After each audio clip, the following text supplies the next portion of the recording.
Alors on a vu jusqu'ici différentes centrales qui marchaient sur la force mécanique de différents fluides. Ce mouvement de fluide était jusqu'ici naturel. On va voir maintenant comment dans certaines centrales, l'homme va mettre du fluide en mouvement.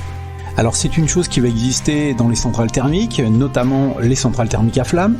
Le but dans ces centrales est de faire chauffer l'eau, la transformer en vapeur et utiliser les courants de vapeur pour entraîner une turbine qui entraînera à son tour un alternateur.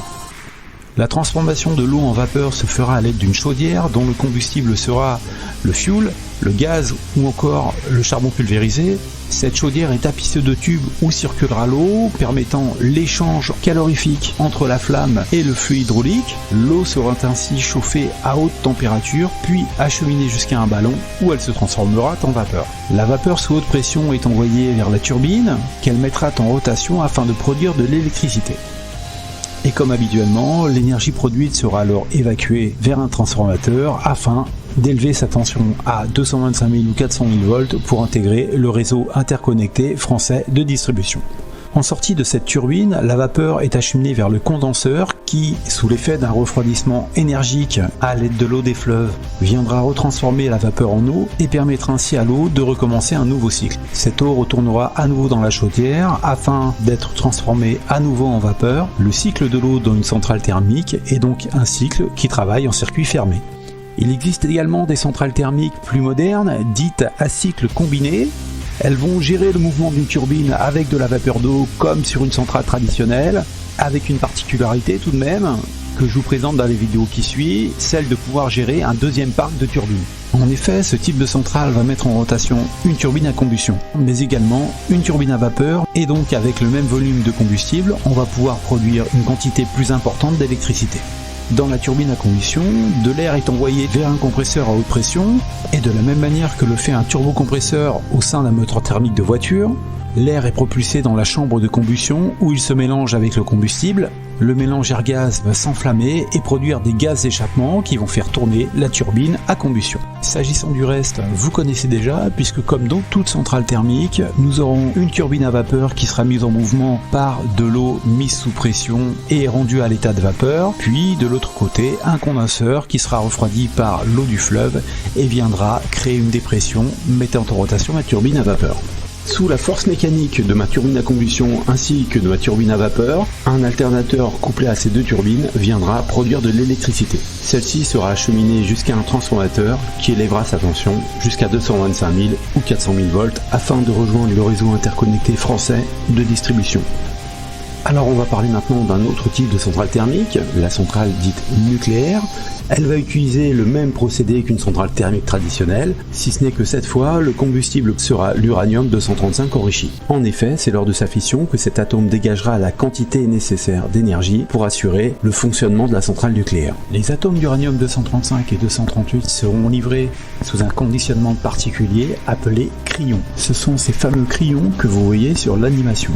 Alors la fission de l'uranium-235 va produire une grande quantité de chaleur. Pour que la fission s'effectue, un neutron devrait être lancé contre un atome d'uranium. À vitesse normale, le neutron rebondira sur l'atome d'uranium. Mais s'il est ralenti, notamment grâce à un agent modérateur, celui-ci pourra atteindre le cœur de l'atome et le déstabiliser. L'atome d'uranium ainsi déstabilisé se scindra en deux parties, libérant au passage 2 à 3 neutrons ainsi qu'une grande quantité d'énergie. La masse des produits de fission est inférieure à la masse du produit initial. C'est cette différence de masse qui est convertie en énergie. Les 2 à 3 neutrons libérés viendront à leur tour percuter d'autres atomes d'uranium qui seront à leur tour déstabilisés et se scindront en deux parties pour libérer une quantité de chaleur importante et d'autres neutrons et ainsi de suite. Cette séquence perpétuelle s'appelle la réaction en chaîne. Alors voyons maintenant comment cette réaction en chaîne fonctionne. Alors pour éviter l'emballement ou simplement ralentir ou accélérer cette réaction, on va se servir de barres de contrôle que l'on va abaisser ou remonter. Lorsque celles-ci seront relevées, le réacteur sera en pleine puissance et lorsque celles-ci seront abaissées, le réacteur sera à l'arrêt. Mais regardons plutôt comment cela fonctionne. Alors pour rappel, la fission des noyaux d'uranium vont produire des neutrons qui à leur tour vont bombarder d'autres noyaux d'uranium. C'est ce que l'on appelle la réaction en chaîne. Si l'on voulait donc arrêter cette réaction, il faudrait neutraliser les neutrons. Et c'est exactement ce que l'on va faire grâce aux barres de contrôle. Ces barres de contrôle sont constituées de bores, éléments naturels capables d'absorber les neutrons, Il nous suffira donc de les abaisser plus ou moins afin de ralentir ou d'accélérer cette réaction en chaîne. Et si l'on veut stopper la réaction, il nous suffira de les immerger complètement. Une sécurité supplémentaire peut être prévue, il s'agit d'eau additionnée de bord qui viendra être injectée dans le réacteur où se passe la réaction en chaîne. Alors comme vous l'aurez compris, la centrale nucléaire fonctionne comme une centrale thermique traditionnelle, c'est-à-dire grâce à un système d'eau pressurisée que l'on va obtenir à l'aide de l'énergie thermique de combustibles divers. Et pour la centrale nucléaire précisément, le combustible sera l'uranium 235 enrichi. Celle-ci sera composée de 3 circuits d'eau totalement indépendants, le circuit primaire, le circuit secondaire et le circuit de refroidissement.